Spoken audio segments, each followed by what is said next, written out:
Boa tarde a todos. Primeiro gostaria de agradecer aí, né, a oportunidade de estar vindo mostrar para vocês um pouquinho aí do nosso agente de IA em parceria com a UIV. Meu nome é Ana Amélia, estou como gestora de relacionamento com o cliente aqui na Unimed Federação Minas.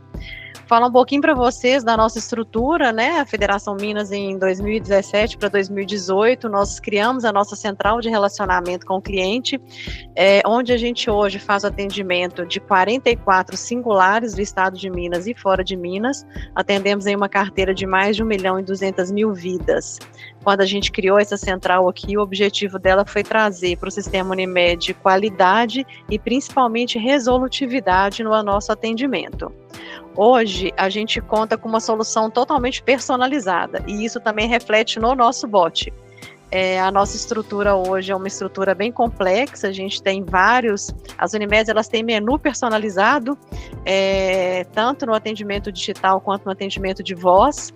Então, isso aí acaba que, para a Unimed, isso é um ganho, mas em contrapartida a gente tem uma complexidade maior ali na estrutura organizacional do nosso fluxo.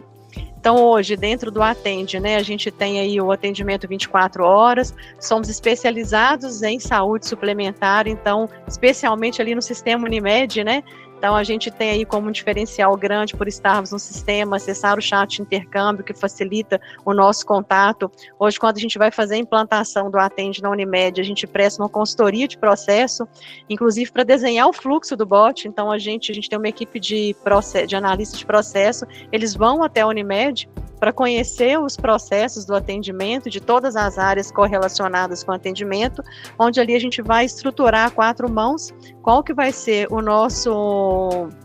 as nossas regras de atendimento, e também ao final a gente desenha o fluxo conversacional do cliente no atendimento digital.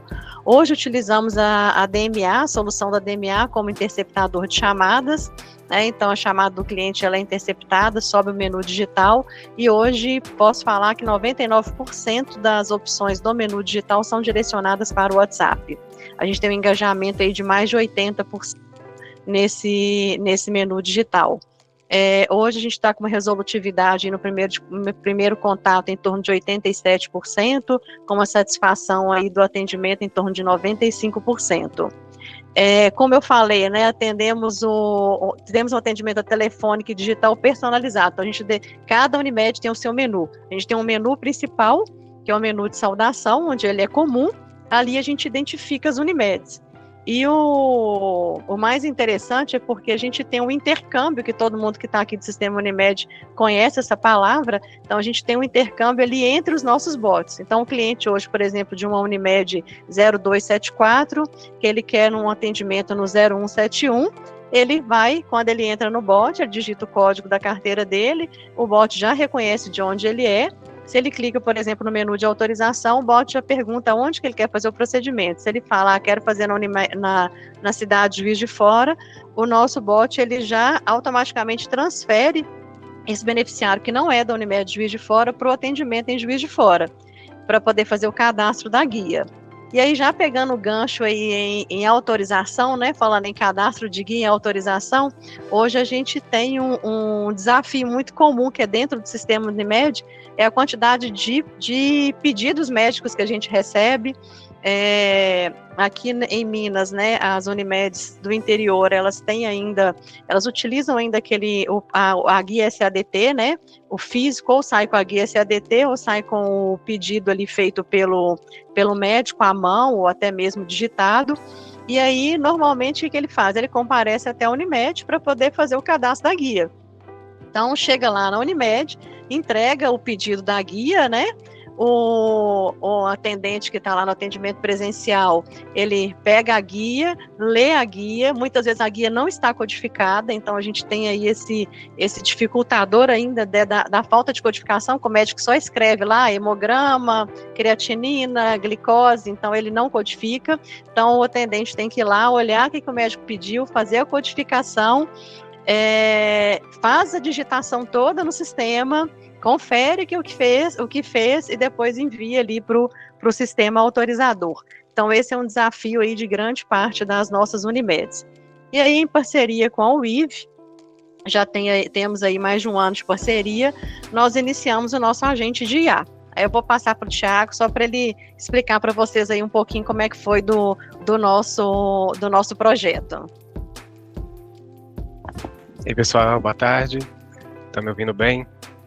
Então, vou falar um pouco dessa nossa solução, né, para dar suporte aí para as Unimedes operadoras. Esse agente de IA, ele tem, então, uma tecnologia de OCR, né, de leitura das guias, seja PDF, seja imagem, JPG, PNG. Então, ele consegue interpretar o que está escrito, né, que é a foto que o cliente mandou lá no WhatsApp, então a foto do pedido médico ou o PDF do pedido médico, interpretar o que está escrito na guia, identificar, então, as informações do médico solicitante, dos procedimentos solicitados, então, todos os exames, extrai essas informações, vincula isso com o código TUS, então ele identifica aquele procedimento, qual que é o código que está vinculado com aquele procedimento. Então, ele vincula isso, coloca isso dentro do formato esperado para a gente enviar isso na API para o sistema. Então, coloca isso no JSON, que é o formato esperado pela API, coloca todas essas informações e envia isso no cadastro para o sistema. A gente está trabalhando, então, nesse fluxo o cliente envia o pedido médico, o primeiro agente, né, são 3 agentes que trabalham nesse processo. O primeiro agente, ele faz a rotação da imagem, vê se a imagem está nítida, vê se tudo está no formato esperado, né, na vertical, se está na horizontal, deitado. Se for preciso, faz a rotação dessa imagem. Após isso, ele faz a leitura, então, dos procedimentos na guia, das informações na guia, no pedido médico.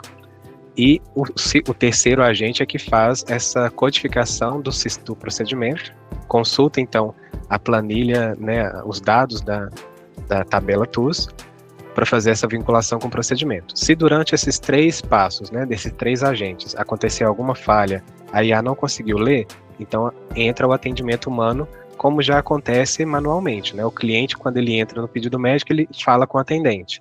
Se por acaso o agente de IA não conseguir ler a guia, ou a guia está ilegível, ou realmente não conseguiu traduzir as informações, ele vai falar com o atendente humano, que seria o processo normal. Mas quando o agente já consegue ler esse processo, então ele consegue converter também a imagem em base 64 para enviar a imagem para o banco de dados da Unimed e realizar o cadastro no sistema de gestão, então de forma automatizada. E o cliente é notificado da senha gerada já do cadastro no sistema. A gente está trabalhando num sistema intermediário, próximo slide acho que vai falar disso, na verdade do funil de conversão. Vou falar um pouquinho do funil, depois a gente fala do sistema, que a gente está pensando num sistema intermediário para facilitar ainda mais esse processo. Mas falando então da quantidade de clientes que entraram nesse período, foi do dia 4/6 a 31/7, com uma Unimed específica. Então a gente fez esse teste com 4.600 clientes que entraram nesse fluxo, pode passar. Desses clientes que entraram, a gente pergunta se é cliente intercâmbio, se é processo de recém-nascido, se é terapia, se é procedimento cirúrgico. Então tem alguns procedimentos de baixa complexidade e alta complexidade. Então a gente definiu isso só para os exames laboratoriais e exames de imagem. Então, por isso que alguns casos não entraram no agente de IA, para a gente definir esse fluxo mais restrito para o nosso teste. Desses casos, 45% conseguiram registrar, acho que a porcentagem aí está até errada, mas é os 45% que conseguiram registrar, então, via cadastro do agente de IA, e desses casos, 25% estavam totalmente certos. Então, tem ainda a conferência, né, do sistema pelo atendente, o atendente confere se a IA leu tudo certinho, para fazer o cadastro e autorizar. Pode passar. Porque o que a gente pensou? Nós pensamos o seguinte, a IA, por mais que a gente estava num momento ali de refino da IA e de treinamento da IA. Então, por exemplo, às vezes vinha lá HDL, LDL, então a gente, isso é agrupado, não precisa ser separado. Então, esse refino a gente foi fazendo ao longo desse tempo. E aí a gente viu que por mais que foi aumentando a assertividade, tanto da leitura do agente, quanto do acerto da codificação. Então, hoje a gente, por exemplo, nessa Unimed que a gente está fazendo o piloto, às vezes a gente tem lá 3, 4 páginas de pedido de exame, principalmente exame laboratorial. Então, a gente via que às vezes a IA lia uma página, estava lendo 2 páginas e não lia a terceira. Ou tinha lá 50 procedimentos, ele estava lendo 50 exames, ele estava lendo 30 exames. Então, a gente foi fazendo esse refino ao longo desse tempo. E a gente viu o seguinte, por mais que a gente refinasse esse agente, ele não ia ler 100%. E como hoje a maioria das regras de parametrização estão no sistema de gestão, a gente podia correr o risco do autorizador fazer uma autorização de um procedimento que não tem cobertura, por exemplo, ou que foi pedido uma quantidade maior. Então, o que a gente definiu?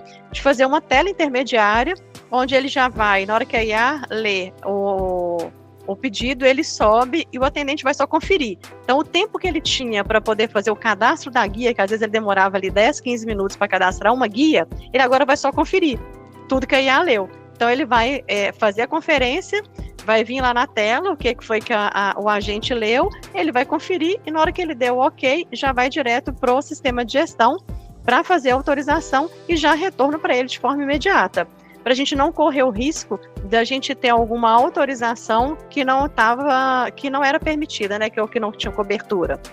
A gente está, além de fazer esse incremento dessa camada intermediária, a gente também está fazendo a leitura com os procedimentos de baixa complexidade, alta complexidade, com a tabela 3940. Então, a gente vai ver também o que tem cobertura, o que não tem cobertura no rol. Então, a gente vai fazer essa validação também, para na hora que já chegar, que o agente lê, ele já saber o que pode ou não autorizar, e antes até mesmo de ir para o sistema de gestão. Então, um agente que a gente está refinando, né, aos poucos. A ideia é essa mesmo, porque hoje a gente tem que treinar mais o agente do que desenvolver, né? Então, a ideia é que a gente refine esse agente para ele poder ter uma maior assertividade. Aqui é só, né, a experiência do cliente, então, na prática. Então, quando ele entra lá, ele escolhe a área do cliente, ele vai em autorização, então colocou lá autorizar guia, qual Unimed que ele deseja ter atendimento, então ele escreveu, perguntou para ele, né, pediu para ele confirmar se era essa Unimed mesmo, que tipo de autorização, como o Thiago falou, a gente está focando num primeiro momento exame laboratorial e exame de imagem, que é onde tem um maior volume, então ele escolhe lá exame. Peraí. E aí, pede para ele, né, para dar entrada em todos os documentos, está perguntando se primeiro a gente pergunta se é recém-nascido ou não, para saber se vai cadastrar na carteira da mãe, confirma para ele, né, se confirma o nome, o número da carteirinha, pede para ele enviar a primeira foto do exame. Então, ele vai lá, envia o pedido médico, pergunta para ele se ele quer enviar algum outro pedido, justamente para ele não gerar uma senha a cada pedido, sendo que é uma senha única. E aí, no final, quando ele fala que aguarde, é porque ele está fazendo a leitura e fazendo o envio para o sistema. Então, ele já retorna para ele lá o status, se está aprovado ou não. Então, para o cliente, é transparente essa camada intermediária da validação. E aí já responde para ele que o status está autorizado, já vai a senha para ele já comparecer direto no prestador. Pergunta se eu ajudo em algo mais, se nesse momento aqui que ele enviou o pedido, se ele tiver outro pedido, ele pode mandar também, e ao final a gente gera uma única senha de autorização. Então, o que a gente teve de ganho aí, né? Primeiro, a gente tirou aquele cadastro manual, né? Que, como eu expliquei, às vezes o cliente vai lá no presencial, fica esperando para ser atendido, demora ali para poder fazer esse cadastro de forma manual. Então, a gente teve um ganho de eficiência muito grande, tanto em TMA e principalmente ali em assertividade, né? E a gente consegue atender o cliente que está ali no WhatsApp em menos tempo. Então, eu consigo, às vezes, o que eu tinha ali 10, 15 minutos cadastrando uma guia, eu consigo validar várias guias ao mesmo tempo.